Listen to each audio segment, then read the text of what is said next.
No meu vídeo anterior, eu falei que não fazia sentido ficar comparando Avatar com outras obras que abordam temas parecidos na intenção de diminuir o filme. Isso porque, na minha opinião, quando você fica comparando filmes que têm uma temática ou algum conceito em comum, isso pode acabar te limitando e talvez até te privando de aproveitar uma boa experiência que as duas ou mais obras podem trazer. Um bom exemplo recente disso é Besouro Azul, que saiu recentemente e tá dividindo opiniões, mas pra mim é definitivamente um filme de herói divertido. E não tem problema se ele tem alguns elementos que lembram o Homem-Formiga. Besouro Azul nunca teve a intenção de ser algo extremamente revolucionário. Ele é um filme de herói que, por sinal, é bem melhor do que muito filme e muita série de herói que tá saindo recentemente. E eu tenho certeza que muita gente vai odiar o filme porque já tá condicionado a achar que se trata de uma cópia de Homem-Formiga. Hoje em dia é extremamente difícil você criar algo completamente do zero, com elementos que nunca foram vistos antes em livros, filmes, séries, e por muito tempo foi isso que me privou de escrever as minhas próprias histórias, porque eu achei que as minhas ideias não eram boas o bastante até um certo escritor brasileiro me ensinar que tá tudo bem se inspirar em algum conceito que já foi criado por outra pessoa, desde que você não esteja copiando descaradamente e que a sua história seja boa ou no mínimo faça sentido. Os conceitos que você utiliza na sua história são só o pano de fundo. O mais importante é a jornada pela qual os personagens estão passando naquele universo e como o universo afeta a construção desses personagens. Eu escrevo sobre androides, sobre vida alienígena, sobre viagem no tempo, sobre buracos negros e praticamente nenhum dos conceitos que eu utilizo foram criados por mim. Eu só crio contextos específicos baseados nesses conceitos e tá tudo bem, porque eu reconheço as minhas inspirações. E não tem nada de errado se inspirar, não tem nada de errado fazer uma história que tem algum conceito que já foi explorado pela ficção. Porém, eu não tô conseguindo aplicar essa mesma lógica a Rebel Moon. Eu sei que pode parecer uma hipocrisia da minha parte, eu sei que eu posso estar sendo um babaca porque eu já tenho uma opinião formada só com um trailer, mas eu acredito que eu tenho um bom motivo para isso. Basicamente, esses filmes que estão para estrear de Rebel Moon se originaram de um roteiro que o Zack Snyder fez para um filme de Star Wars, que ele queria fazer em 2012, que era para ser um filme que não usava nenhum dos personagens conhecidos de Star Wars, que era para ser uma história que só se passa no mesmo universo, só que era para ser uma história mais adulta. E como a Lucasfilm tinha acabado de ser comprado pela Disney, eles decidiram que não iam tocar esse projeto. Rebel Moon não é uma história que se inspira no universo de Star Wars. Eu acho que tecnicamente nem se classifica como uma cópia de Star Wars. É literalmente um projeto idealizado para ser uma história Star Wars. Tudo que o Zack Snyder precisou fazer provavelmente foi só mudar algumas palavras para que não fosse diretamente associado a Star Wars e para não violar direitos autorais. Ou seja, Rebel Moon está para Star Wars da mesma forma que 50 Tons de Cinza está para Crepúsculo. Para quem não sabe, 50 Tons de Cinza era originalmente uma fanfic de Crepúsculo que formou uma base de fãs tão absurda que a autora conseguiu adaptar a história para lançar um livro que ficou tão famoso que foi adaptado para o cinema. Então aquela atrocidade de filme se originou de uma fanfic de Crepúsculo. E é exatamente o que o Zack Snyder tá fazendo. Só que em vez de uma fanfic, é um roteiro de Star Wars rejeitado pela Lucasfilm, e a única razão pela qual muita gente tá pagando um pau absurdo para o que esse filme pode ser é porque é feito por um diretor que já é respeitado na indústria e que já tem uma legião de fãs. Na minha cabeça, o Zack Snyder deve estar sentado numa poltrona vermelha, no maior estilo Kira, rodeado por um monte de estátua do Superman de roupa preta e de um monte de nerdola que endeusa ele, ajoelhados enquanto ele fala: agora sim, Lucasfilm, agora vocês vão ver o que vocês perderam.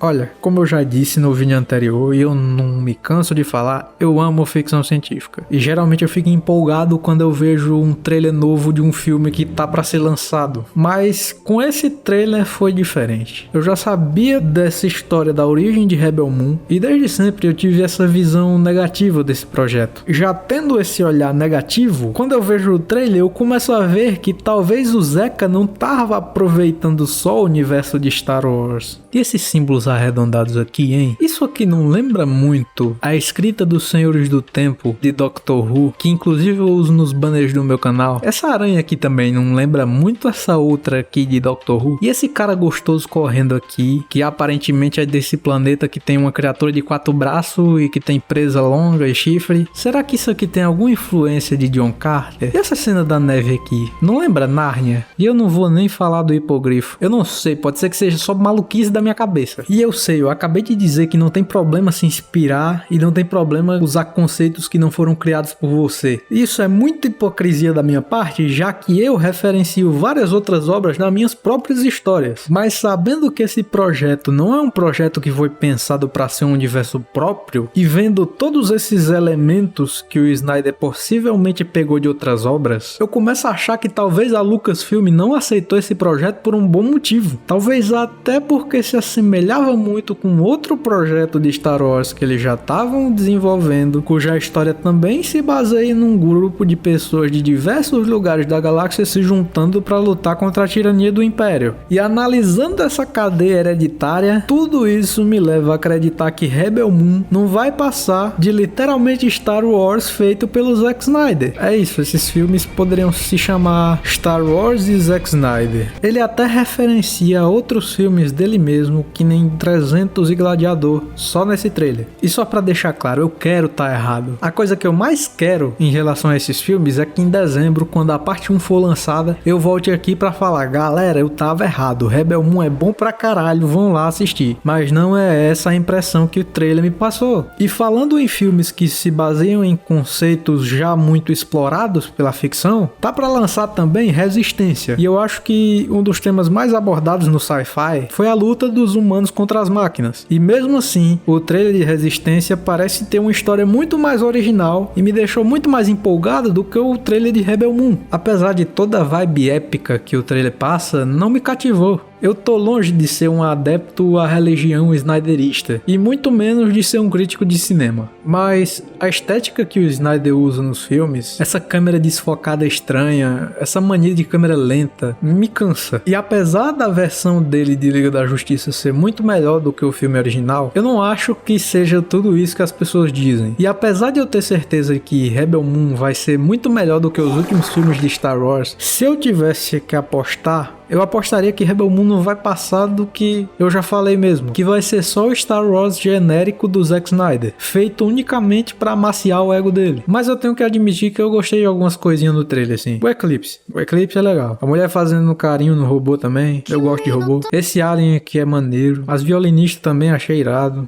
E foi só isso mesmo. E é isso. Foi isso que eu achei do trailer de Rebel Moon. Lembrando que isso aqui é só a minha opinião.